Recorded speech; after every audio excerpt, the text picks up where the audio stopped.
Ihsan Hakim dari SD Negeri 1 Jayanti, Kecamatan Pelabuhan Ratu, Kabupaten Sukabumi. Saya merupakan calon guru penggerak angkatan 8 Kabupaten Sukabumi. Pada pagi hari ini saya ditemani oleh pimpinan saya, kepala sekolah saya, yaitu Bapak Haji Roni SPD. Pada kali ini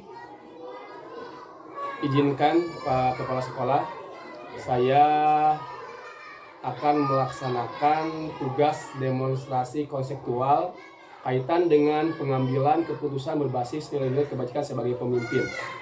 Nah, di sini ada beberapa pertanyaan yang mungkin harus Bapak jawab kaitan dengan pengalaman Bapak dalam rangka pemberian keputusan yang bernilai kebajikan, di mana pastinya dasar kebajikan itu adalah yang pertama berpihak kepada murid, yang kedua berdasarkan nilai-nilai kebajikan universal, dan yang ketiga adalah bertanggung jawab terhadap segala konsekuensi dari keputusan yang diambil. Baiklah Bapak, kita mulai Pak ya, biar lebih enak berbicaranya. Sebelumnya Bapak, bagaimana kabar hari ini Bapak? Alhamdulillah pada saat sekarang ini kita kabarnya ya baik dan diberikan kesehatan oleh Allah Subhanahu wa Ta'ala. Oke, alhamdulillah Bapak, hari ini Bapak kabarnya baik. Mudah-mudahan perasaan dari saya baik ya Pak ya. Iya. Oke. Ini Pak, mungkin tidak lama, 15-20 menit lah, kaitan dengan hal-hal yang akan menjadi pertanyaan, yaitu kaitan dengan kesehatan sekolah. Mungkin pengalaman Bapak dari pertama mengajar ataupun mulai jadi kepala sekolah, utamanya Bapak pasti mengalami berbagai kasus, apakah itu mulai dari masalah siswa, masalah guru, lain sebagainya. Nah, jadi pertanyaan pertama Pak, selama Bapak menjadi kepala sekolah, bagaimana Bapak dapat mengidentifikasi kasus-kasus yang merupakan dilema etika atau bujukan moral? Itu seperti itu. Terima kasih. Memang sewaktu saya memimpin di sekolah ini yang berhubungan dengan kasus, baik kasus orang tua maupun dengan kasus murid, terutama paling kita kejadian tersebut kasus soal murid. Kasus tersebut baik kejadian di dalam kelas maupun di luar kelas. Nah, kasus yang teridentifikasi pada saat sekarang ini yaitu kasus masalah murid, sehingga murid tersebut sudah beberapa bulan dia itu tidak bisa masuk sekolah. Nah, jalan keluarnya untuk kasus tersebut kita pertama memanggil orang tuanya. Nah, setelah memanggil orang tuanya, terus identifikasi apa permasalahan anak itu tidak bisa masuk sekolah. Itu. Dengan adanya tidak bisa masuk sekolah dan juga sudah tahu dari orang tersebut di dalam kelas. Nah, di dalam kelas setelah memanggil guru tersebut, tentu kita sudah tahu bahwa guru tersebut terhadap siswa yang ada di dalam kelas. Nah, setelah itu kita sudah memanggil guru, terus anak dipanggil, diberikan arahan, diberikan motivasi. Setelah beberapa diberikan arahan dan motivasi, tetap anak tidak mau sekolah. Nah, terus kita memanggil ke kedua orang tuanya. Nah, sampai saat sekarang ini setelah diberikan arahan tersebut, tetap anak tersebut tidak mau masuk sekolah. Nah, bagaimana untuk mengatasi permasalahan tersebut? Kita sudah memanggil orang tuanya, sudah memanggil gurunya, sudah memanggil anaknya, bahkan sudah diberikan motivasi, tetap anak tersebut tidak mau sekolah. Nah, itu kasus yang menetil di sekolah ini.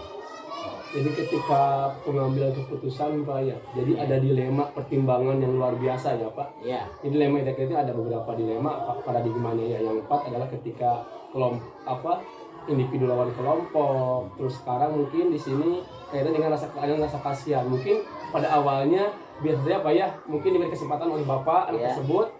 Mudah-mudahan ada nanti sifatnya berubah, bisa melihat orang lain sekolah. Artinya ada pertimbangan dulu ketika kita memutuskan apakah anak itu harus betul-betul memang mau keluar atau bagaimana. Berarti Bapak ada kebijakan. ada kebijakan seperti itu. Terus yang keduanya mungkin ada bujukan moral Pak ya. Mungkin satu sisi, karena mungkin satu sisi ketika bujukan moral itu muncul, mungkin bisa saja kan anak tersebut karena kita kasih kesempatan karena mungkin dekat dengan kita, apakah itu keluarga atau lain sebagainya, artinya kita mencoba untuk mendekatkan kepada orang tuanya seperti ini.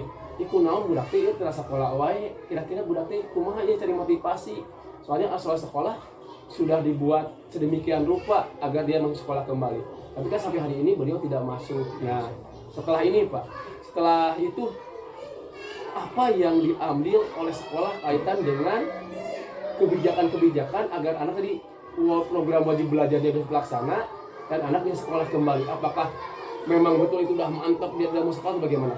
Ini dari pihak sekolah tadi sudah memanggil tentang anaknya, sudah memanggil dua orang tuanya, sudah memanggil gurunya, dan permasalahan takut-takut di dalam kelas gitu. Nah, dari pihak sekolah sebelum kita memutuskan tentang anak itu dikeluarkan dan tidak, ini tetap memberikan kebijakan, diberikan senggang waktu, misalnya 2-3 bulan, mungkin nanti anak tersebut dapat berubah pikirannya, tetap ingin sekolah lagi gitu.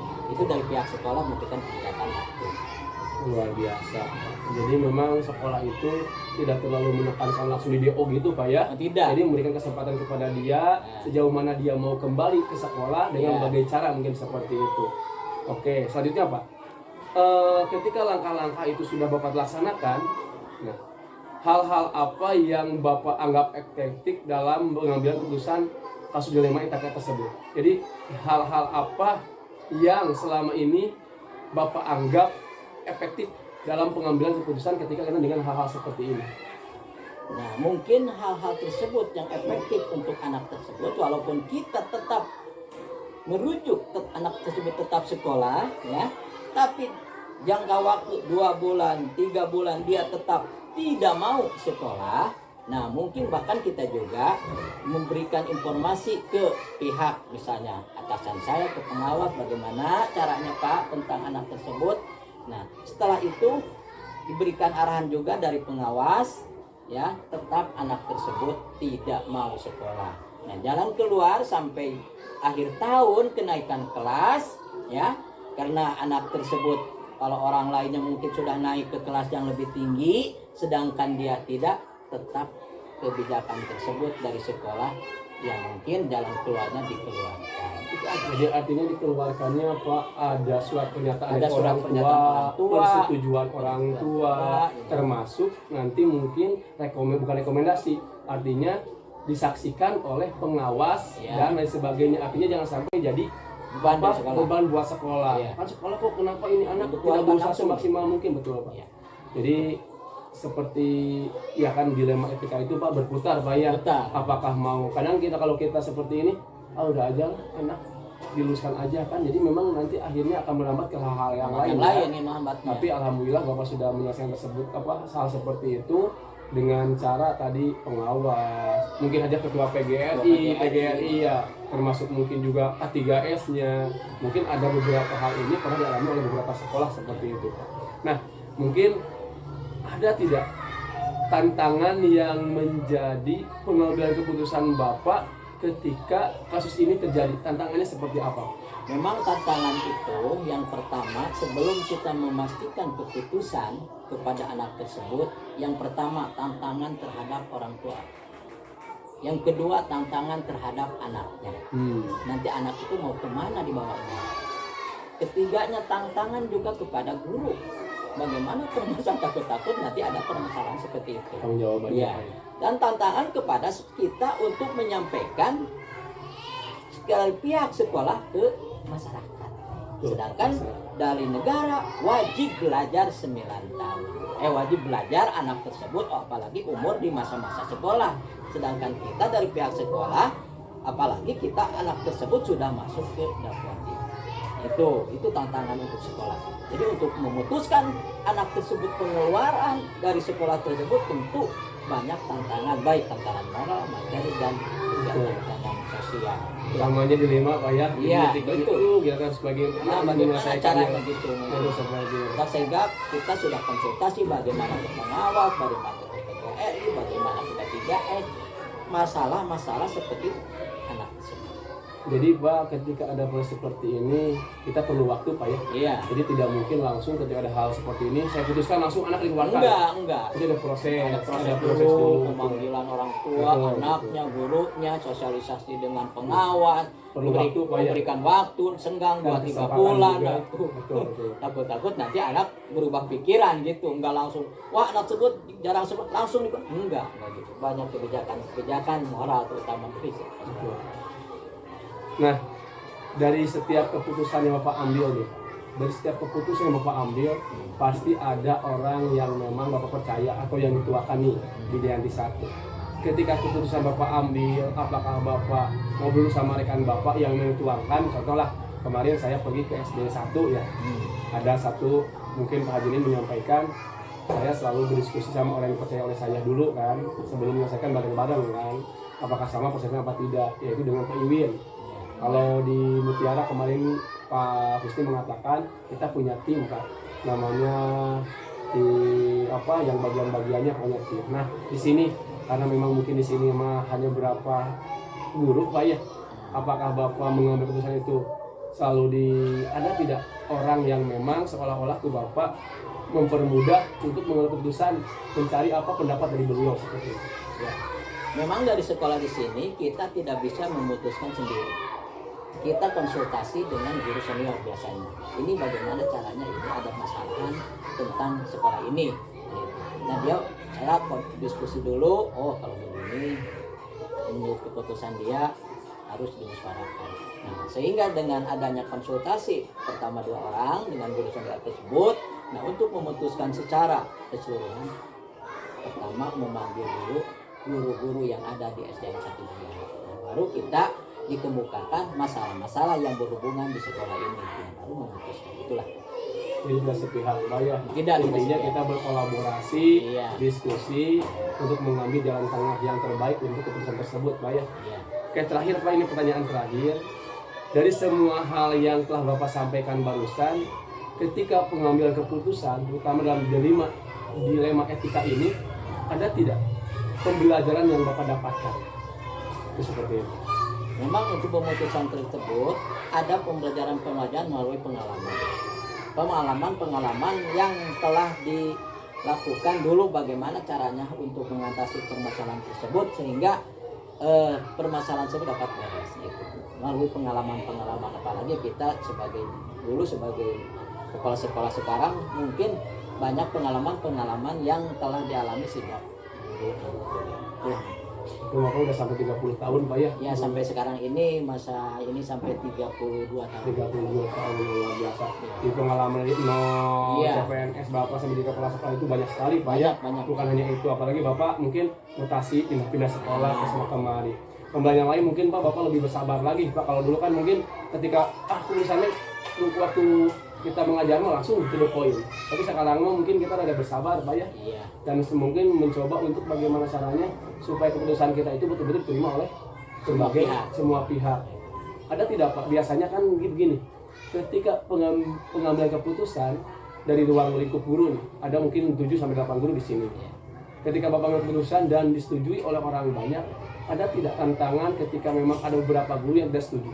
Ada. Memang misalnya di sini memegang 8 guru ya. Kan 8 guru tersebut mempunyai pendapat masing-masing. Nah, misalnya di antara 8 tersebut ada yang 7 misalnya guru sudah sepakat. Misalnya. Yang 1 belum sepakat. Tapi kan menurut ketentuan, masa yang 7 ada yang 1. Nah, sehingga disimpulkan, apalagi kalau kita yang 1 tersebut diberikan arahan, sehingga kita yang 1 itu mengikuti yang 7 tersebut. Nah, itu. Oke, Pak. Ada tidak strategi? Ya kan biasanya kalau keputusan itu udah dihubungi, tetap kan hati nanti sok naon, walaupun kita udah ijab, dia tahu aturan seperti itu. Ada strategi Bapak tidak? Yang lain? Ada strateginya. Walaupun dia sudah menyetujui tentang keputusan tersebut, misalnya dia itu dalam forum tadi tetap dia ini. Ya, sehingga yang 1 tersebut mengikuti kepada yang 7. Nah, bagaimana yang 1 tersebut ya mungkin lah Agar ikhlas hati ya gitu, itu. gitu. Dalam hati seseorang berbahasa ada kuda lari dapat dikejar, hati orang siapa tahu gitu. Pendekatan nah pendekatan, berikan arahan, oh gitu sehingga dia itu sadar dari permasalahan tersebut sehingga dapat diatasi dia dan juga menyadari. Itulah Biasanya Pak, ini terakhirnya, ya. ketika pengambilan keputusan, ya, ketika kita merefleksikan diri kita, suka ada nggak secerca perasaan apa ya? Keputusan yang memang ketika Bapak ambil itu bertolak belakang dengan hati nurani Bapak, tapi demi kepentingan orang lain gitu. Pernah tidak terbersit seperti itu gitu, ketika merefleksikan diri kita gitu, aduh keputusan deh, mah buru-buru padahal mah untuk itu gitu Pak. Nah, Memang kalau keputusan tersebut Pak, kalau kita sewaktu gini ya setelah beberapa waktu disaring, oh keputusan tersebut apakah kita ini benar atau tidak, nah gitu ya, memutuskan secara musyawarah tersebut suka ada, oh iya sedikit suka ada, oh benar atau tidak, atau masalah keputusan tersebut dianggapan orang lain bagaimana gitu, ada dalam hati suka ada. Tapi ini kan secara bertanggung jawab dan juga dapat dipertanggungjawabkan secara bersama, tetap kita mengikuti aturan-aturan yang sudah iya betul. Jadi Pak tadi ya, yang Iya. pertama berpihak pada murid, Iya. yang kedua berdasarkan nilai-nilai kebajikan universal, dan yang ketiga adalah bertanggung jawab. Artinya apa yang kita putuskan bisa dipertanggungjawabkan kepada siapapun. Itu seperti itu. Oke Pak, ini mungkin hanya refleksi sedikit ya Pak. Ini dari pengalaman Abdi kaitan dengan menurut tersebut. Jadi ada beberapa hal yang memang Bapak sampaikan barusan sudah mencakup semuanya Pak. Jadi di sini ada 9 langkah konsep pengambilan keputusan Pak. Yang pertama tadi mengenai nilai-nilai yang saling bertentangan. Tadi kan seperti rasa keadilan, rasa kasihan, rasa iba dan sebagainya. Terus yang kedua menentukan siapa yang terlibat dalam kasus ini. Artinya ada bapak, ada muridnya juga, ada orang tua, termasuk pengawas, termasuk PGRI ada dalamnya. Yang ketiga mengumpulkan fakta-fakta yang relevan dalam situasi ini, jelas bahwa tidak absen juga anak sampai 2-3 bulan tidak masuk sekolah, itu seperti itu. Terus yang keempatnya pengujian benar atau salah Pak. Ada beberapa pengujian, yang pertama adalah uji legal. Ketika pengambilan keputusan ini, apakah ini akan melanggar aturan hukum atau sebagainya. Terus yang kedua uji regulasi, yang ketiga uji intuisi, yang keempat uji publikasi. Artinya gini, ketika tulisan tersebut kita tuangkan di Facebook, di media sosial, apakah ini akan menjadi hal negatif apa positif, kan seperti itu, banyak pertimbangan. Dan yang ketiganya adalah uji panutan. Artinya ketika kita memutuskan seperti ini, kita udah berpikir, oleh saya seperti K3S, pengawas pasti akan berlaku seperti itu. Terus yang kelimanya pengujian tadi paradigma benar lawan benar. Yang keenam melakukan prinsip resolusi. Yang ketujuh investigasi opsi dilema. Yang 8 keputusan. Yang ke-9 lihat lagi keputusan dan refleksikan. Artinya apa yang Bapak sampaikan barusan itu sudah hampir memenuhi semua konsep tentang pengambilan keputusan. Jadi mudah-mudahan kedepannya mungkin Pak, saya yakin Bapak sebentar lagi akan pensiun, penggantinya nanti mudah-mudahan akan menjadikan supaya lebih baik lagi, terutama lebih bijak lagi dalam pengambilan keputusan. Artinya utamanya kolaborasi dengan guru-guru itu yang paling utama. Betul Pak, seperti itu. Ya itu mungkin Pak, terima kasih atas waktunya. Mohon maaf apabila ada kata-kata atau yang tidak berkenan. Terima kasih, selamat pagi. Wassalamualaikum warahmatullahi wabarakatuh. Waalaikumsalam warahmatullahi wabarakatuh.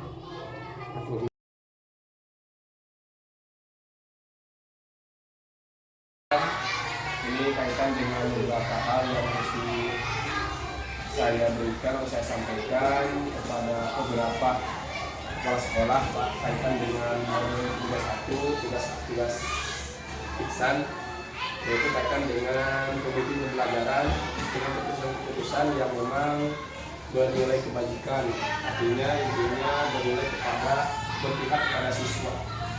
Nah mungkin di sini ada beberapa kasus yang pernah Bapak tangani kaitan dengan dilema etika, bukan moral. Nah di sini perlu saya sampaikan dulu Pak, ada beberapa dilema etika Pak ya, kaitan dengan hal-hal seperti itu. Yang pertama adalah ketika Bapak memutuskan suatu hal, pasti bisa ibaratnya berbenturan. Artinya ini berbenturannya bukan yang salah dengan yang benar, tapi yang benar dengan yang benar, seperti itu. Yang pertama adalah individu lawan kelompok, yang kedua rasa keadilan dan rasa kasihan, yang ketiga kebenaran lawan kesetiaan, yang keempat yang patennya lawan tanggung. Jadi sepertilah contoh ketika Bapak memiliki murid yang akademiknya luar biasa yang keren, Bapak itu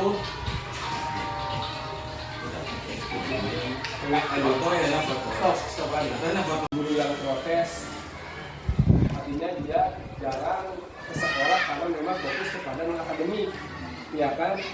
Pasti akan berdiskusi dengan bapak kepala sekolah. Pak, itu budaknya seperti kumahannya, jarang ngabak, kira-kira budaknya lulus apa tidak? Karena berbenturan dengan kegiatan dia, tapi tujuannya apa? Untuk nama baik sekolah. Intinya berarti akan lagi berbenturan antara rasa keadilan lawan kasihan gitu kan. Adilnya bapaknya mesti adilnya budaknya nama baik sekolah dibawanya atas nama baik sekolah, bukan nama pribadi dia gitu kan. Kasihannya kamu terus kumaha udah segala lanjut dia mau ke SMP 1 seperti itu Pak contohnya. Atau kasus yang lain lah seperti ayeuna PPDB dilema Abah kan, ketika ada anak yang memang dekat terus tidak bisa masuk atau dengan hal-hal yang lain seperti itu. Lagi dilema tidak ada Abah semakin semakin pusing itu harus kumaha caranya. Nah, tadi saya ada beberapa pertanyaan kaitan dengan hal tersebut. Tadi Abah mungkin udah menyampaikan. Yang pertama, selama ini bagaimana Bapak dapat mengidentifikasi kasus-kasus yang merupakan dilema etika atau bujukan moral? Selama ini selama Bapak sekarang berarti 35 tahun Bapak ngajar, kurang lebih ya.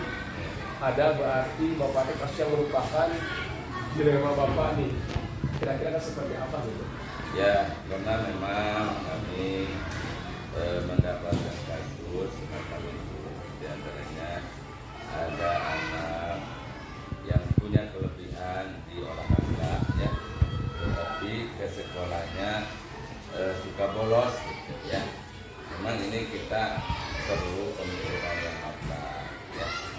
Nah, dalam hal ini dikaitkan dengan prestasi siswa, saja ya sekolah itu tidak akan merugikan siswa yang berprestasi dalam pendidikan.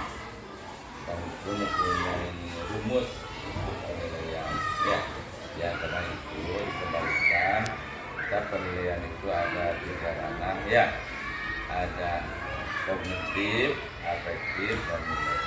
Ketika dia punya sikap yang demikian, kemudian afektifnya, psikomotornya, keterampilannya itu, ya, kognitif, tetap kita itu punya warna berbeda. Ketika dibagi 3, ya, insya Allah kami tidak akan merugikan akan mendapatkan nilai yang sesuai dengan apa yang dia lakukan. Kognitif kan misalnya karena sering tidak hadir, ya, tapi karena itu kontrolnya tinggi, katanya punya kerjaan olahraga. Kemudian kebetulan anak pun bisa saja afektifnya misalkan pada tingkat tekor, ya, itu juga negatifnya. Jadi awalnya sebagai kepala sekolah memanggil gurunya untuk sesuatu itu kan ada solusi, ya, betul. Ada solusi. Jadi anak itu jadi masa nasihat,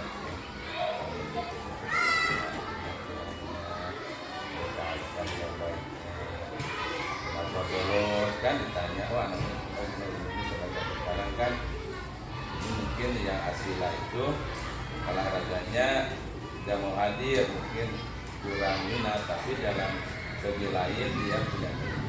Jadi kita dalam sekolah dan guru di dalam memfonis anak ini nilai-nilai yang tetap dia buat yang berlaku, ya, harus diberi nilai yang baik. Sebab yang sekarang ada untuk mereka, ya, tidak semuanya anak itu dikatakan baik, tapi harus memenuhi syarat-syarat. Ya, nah itu diantaranya identifikasi kebenaran. Selanjutnya apa? Selanjutnya tantangan untuk pengambilan keputusan sebagai abakan yang minimal anak kan dilihat dari 3 aspek ya, Ya. kognitif, afektif, psikomotor. Sedangkan kita kan dalam kurikulum 13 kemarin, termasuk sekarang kurikulum Merdeka, ada 4 wilayah yang banyak. Ya. Keterampilan, sikap, keras pengetahuan, sama sosialnya kan seperti Ya. itu. Mungkin saja tadi anak tersebut yang barusan itu kan sosialnya dia luar biasa. Ya. Tapi ketika dia Plus. kepengetahuan luar biasa, tapi keterampilannya ketika tadi olahraga dia segan-segan atau tidak mau atau bagaimana minatnya, mungkin bisa dicari solusinya. Nah mungkin itu tantangan Mbak ya. Nah untuk mengungkap tantangan tersebut, untuk mengambil keputusan tersebut, Bapak atau Pak Haji selalu kepala sekolah bagaimana? Ya, awalnya kepada Ustaz, keduanya tetap disampaikan masuk ke rumah dan mengundang orang tuanya ya secara ngobrol dari belajar ya dari sesuai ya kalau bisa saja kan sekarang ada kalau masuk itu nah ya kemudian saya pasti mau cobalah olahraga keturunan yang ada di Android Modul Anda. modul aja kalau tidak ada renang kalau tidak ada larangan ya melaksanakan kegiatan di luar udah wanti-wanti ya jadi pertama bulan ya ya pertama mengerti Betul. kedua orang tua ketiga kalau rasanya sudah saya lakukan ya akan begitu mah sudah kan udah aja Pak.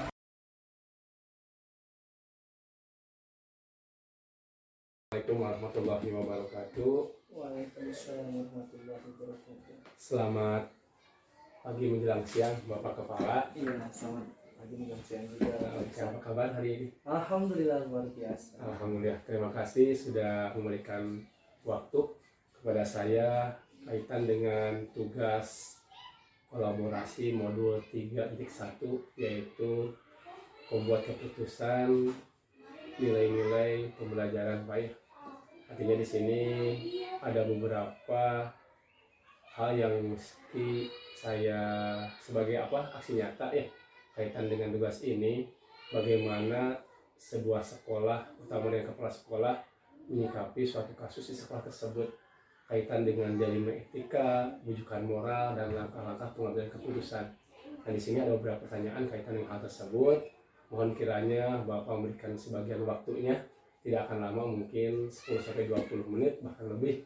Kalaupun Bapak berkenan, kaitan dengan hal-hal yang dari sekolah. Ya, mungkin kemarin ada beberapa rekan saya juga sudah berdiskusi. Barusan saya terus terang sudah ke SD1, ke Pak Haji ini malah kalau tugas 2-3 itu 2-3 kepala sekolah, abi hoyongna teh Pak langsung sakit itu gitu kan, minimal kita tahu bagaimana beberapa kepala sekolah mengambil sebuah keputusan.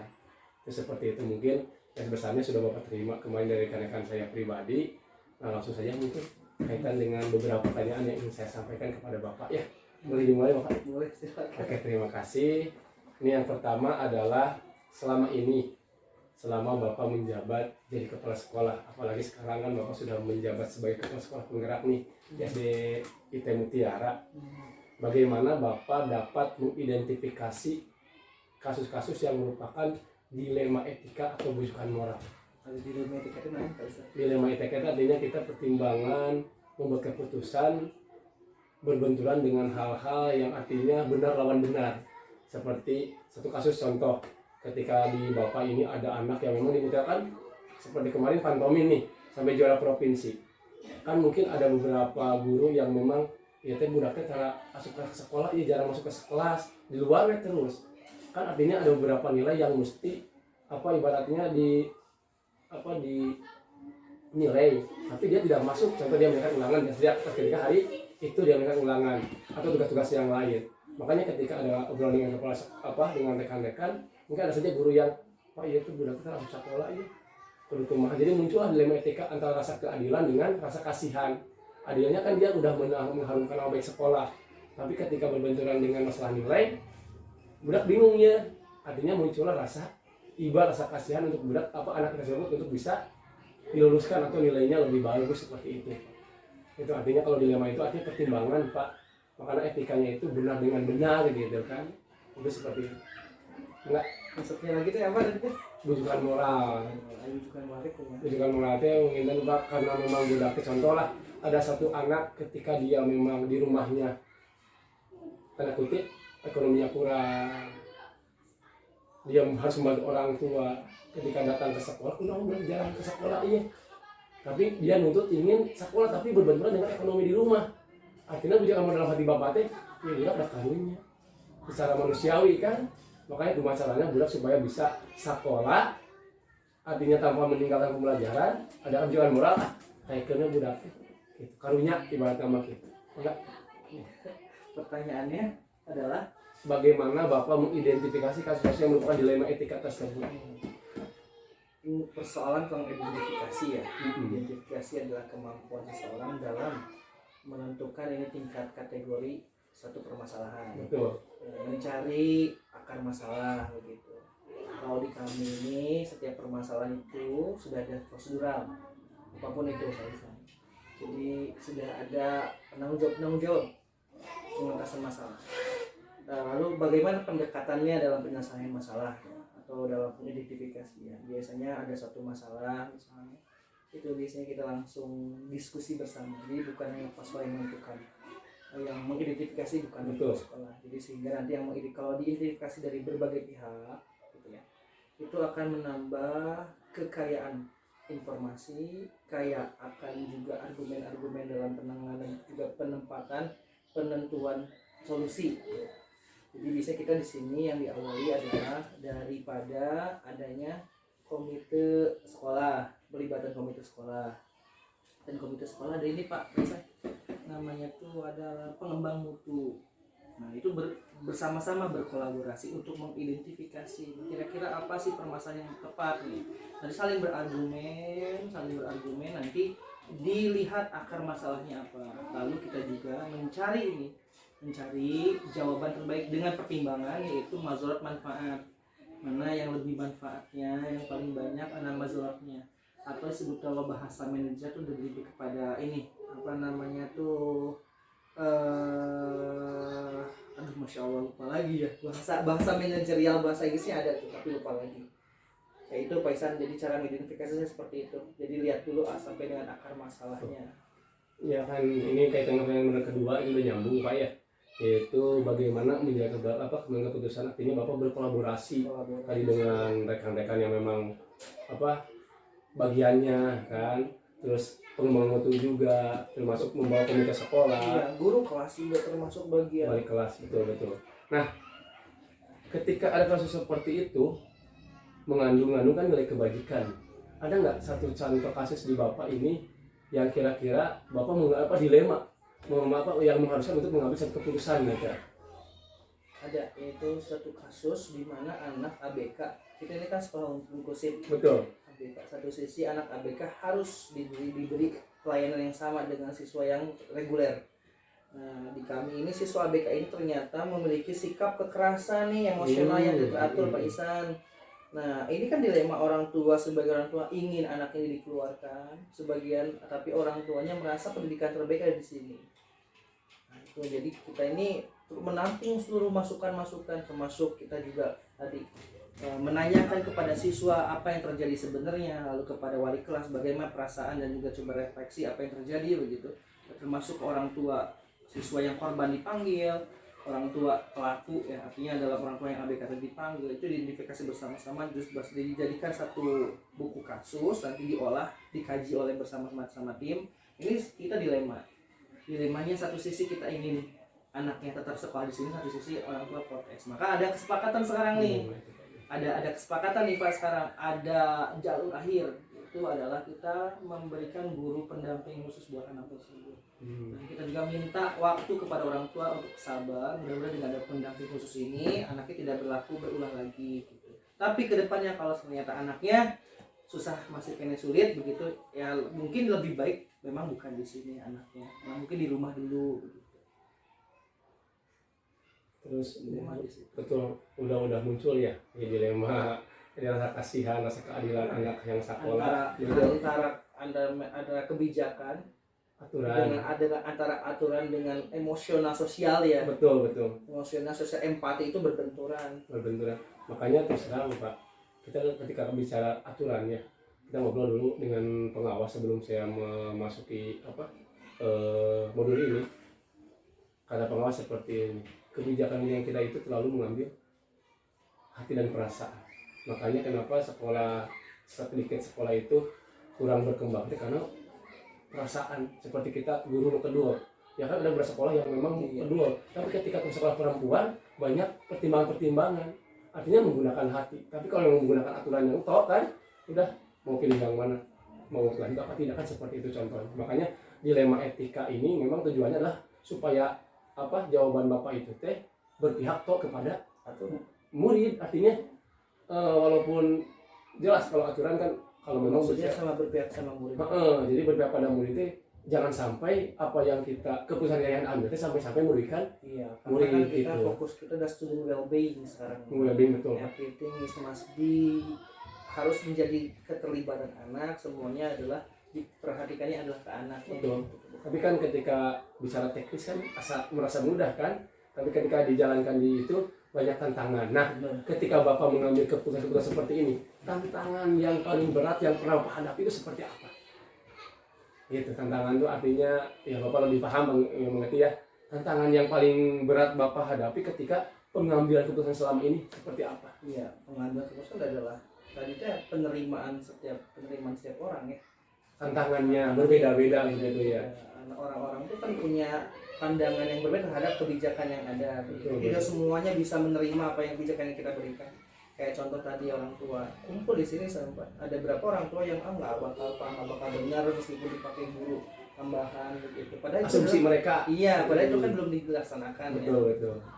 Semuanya hampir begitu lah, hampir apapun itu kayak contoh kebijakan ini Pak, kebijakan praktikum juga yang misalnya contoh ada rapat hari ini kita wajib rapat setiap hari Sabtu. Kadang-kadang ada beberapa guru yang nggak penting rapat. Padahal pada hakikatnya rapat tersebut sangat penting untuk mengorganisir, mempersiapkan dan juga untuk merencanakan kegiatan yang akan dilaksanakan atau mengevaluasi dan refleksi. Ya, pandangan orang berbeda. Berarti betul Bapak sampaikan. Kaitan dengan yang selanjutnya Pak ya. Jadi Bapak itu ketika ada hal seperti itu sudah terencana, terjadwal ketika kapan kita mau menyelesaikannya kan. Jadi jangan sampai artinya Bapak bertindak sendiri mungkin seperti itu ya.